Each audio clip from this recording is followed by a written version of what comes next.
you're joining Dukascopy TV at the IFX EXPO in Cyprus 2014. With our partners, we are quizzing the industry elites for their take on what makes Cyprus a great option. We're also asking them for their top strategic tip. With me in the TV booth right now is Dennison from Divisa Capital. Gary, welcome to the booth. Thank you for having me. It's a pleasure, Gary. Now, let's talk first of all about Cyprus. We find ourselves here at the IFX EXPO in Cyprus, as I said. But where does the attraction of having an FX operation lie here? What would you say are the advantages and indeed the disadvantages? Yeah, that's a good question. Cyprus, because of the proximity to many of the major markets in the UK, Middle East, and Asia, it's definitely a good region to be in for global coverage, for sales and support.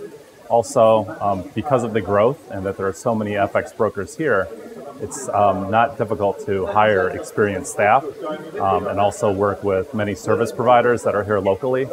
From a technology standpoint, compliance, you have major companies like PrimeXM, MetaQuotes that are established here in Cyprus. Fantastic. And if we look at the other side of the coin, from the customer's point of view, what do you think when a client is looking to open an account with an FX broker? What should they consider?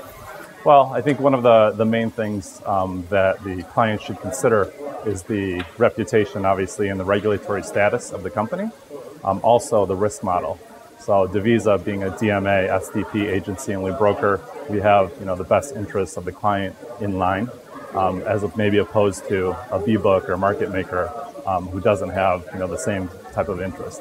Great, okay. And if we talk about an interesting topic, social media. Social networking has really revolutionized the way people interact every day, from sourcing the news to also socializing with one another and transacting online. But for Divisa Capital, what does it mean for you? And how do you approach this when really the world is getting ever faster? Communication is key. How do you strategize and keep up with these trends? Yeah, social media, it's been great. I mean, that obviously, just globally, it's connecting everyone. From a broker's point of view, from our standpoint, it's another avenue to reach clients and for our clients to communicate with one another so they can share, their experience and ideas. It gives them a sense of community. And the strategy for us is really to align ourselves with social trading companies like Zulu and Trade and See. Based on our conditions, our trade conditions, those strategies perform very well. And then also, we have, through our partners in China, we have different chat forums and venues for our clients to go into, and really communicate with one another, and we can moderate.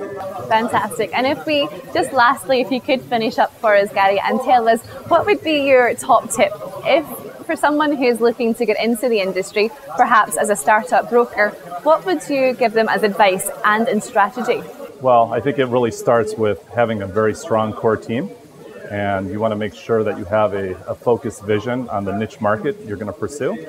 And then obviously, you want to make sure that you also have strong liquidity relationships and decide if, you are going to internally support and develop technology, which obviously is, one of a very important factor in the whole equation, or, select a strong partner to work with from a technology standpoint.